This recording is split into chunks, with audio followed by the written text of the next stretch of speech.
comedian. You know, he is a prolific open micer, all things considered, you know what I mean? Really good dude. Give it up for fucking B.U.M.B.RAP'N rock, everybody.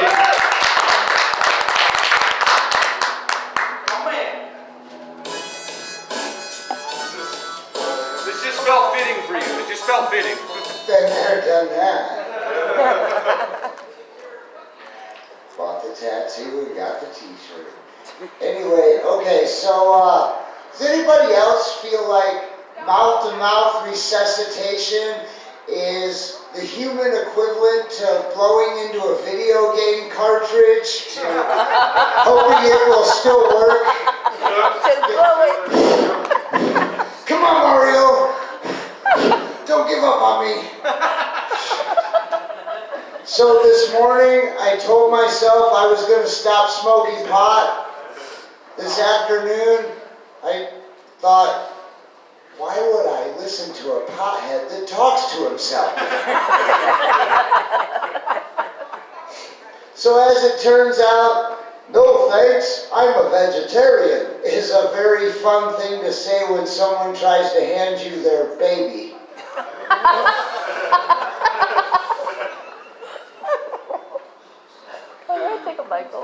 So when I was in 3rd grade, my teacher, she said, does anybody know a 12-letter word? And I raised my hand. And she said yes. And when called upon, I said, masturbation.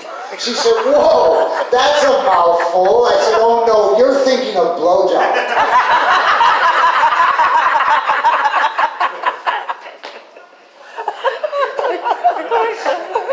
Although, if you think about it, masturbation's great. It is the one thing that is not taxed, it is not regulated, and it is not illegal. So after the show, you're all free to go fuck yourselves.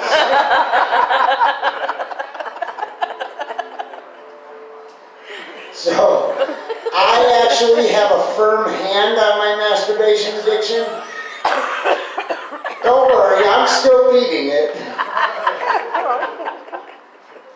Face it, ladies, I'm the total package. Well, okay, maybe that package got dropped a few times, fell off the truck once, dragged down the street by a dog and chewed on a little bit, but the total package nonetheless. Though not much of a package, because I'm kind of hung like a horsefly. Though, as I always tell the ladies, it's not the size of the stick, it's the magic in the wand, right? But then you get that freaky bitch who's like, dark magic? And I'm going, well, it's not a fucking radiator hose. So, fun fact, if you have sex for money, you're a whore. However, if you have sex for free, you somehow are not a non-profit organization. Fellas, have you ever been with a woman that was so ugly when she sucked your dick you called it anal? And I don't even mean to say that her face looked like a butt.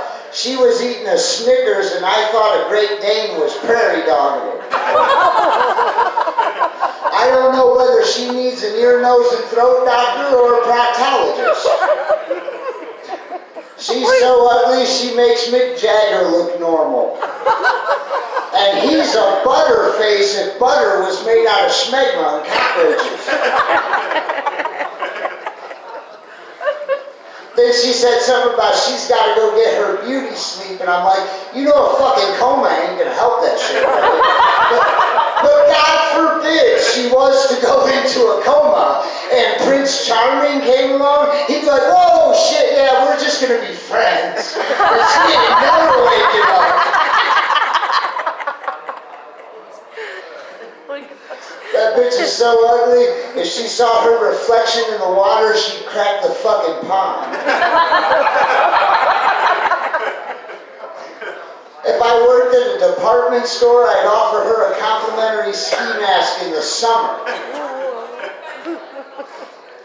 If you're watching the news and you hear about a peeping Tom that closed the blinds, you know whose house he went to.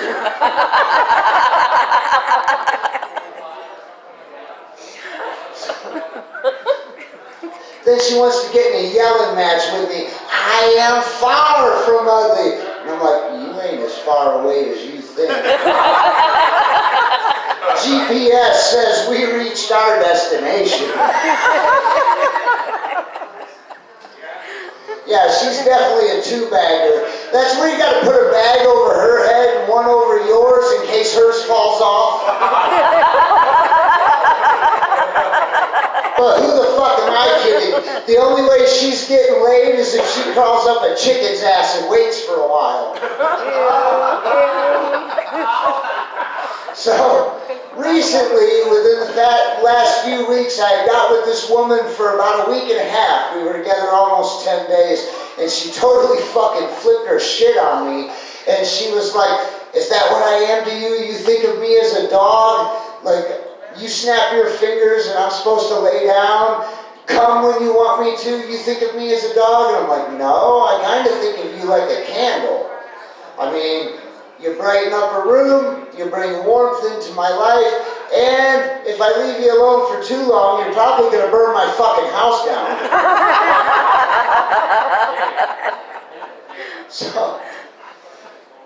So, the latest trend, I've been watching TikTok lately, the latest trend are these white girls with the flat back syndrome. Like there's nothing back there, but they want to shake it to these risque songs. And I'm like, what are you even doing right now? If I saw that, and if this was at the zoo, I would beg them to put that down. Like, please, it's suffering, please, it's miserable, look at it. Put that down. Fuck, just get it out of here. Like, I feel sorry for those girls. I'm like, damn, she needs to see The Wizard or something. Do you know misconstruing all the mooning she'd be doing if she only had an ass?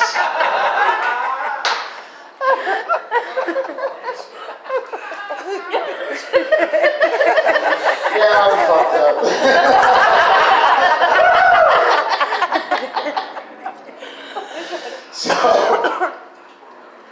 So fun fact, I've never done comedy outside of Tucson. I've only done Tucson. Like these guys have played Bisbee and Douglas and all these other places. But so far, this is the only place I've ever played. But I've played every bar, lounge, club, pub, you name it, right? Theater. We have one place, our stage is a coffee table. We have another place where there's some tape on the floor giving you an idea of where to stand. And in that place, they don't even have any pool tables in that little bar.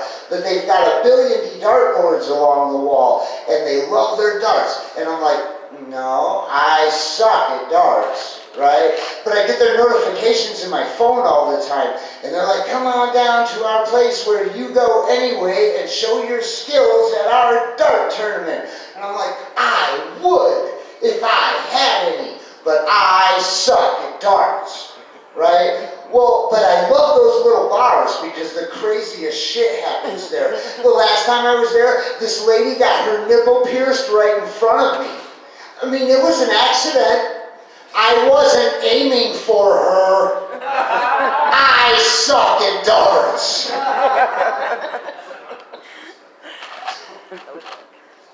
So, I've often been told there's always one weirdo on every bus ride. I look around and try to find that person as fast as I possibly can, and not to avoid them or make fun or anything, but just to make damn sure it ain't me. Tonight we had a winner. He said, I made friends with 25 letters of the alphabet, but I still don't know why.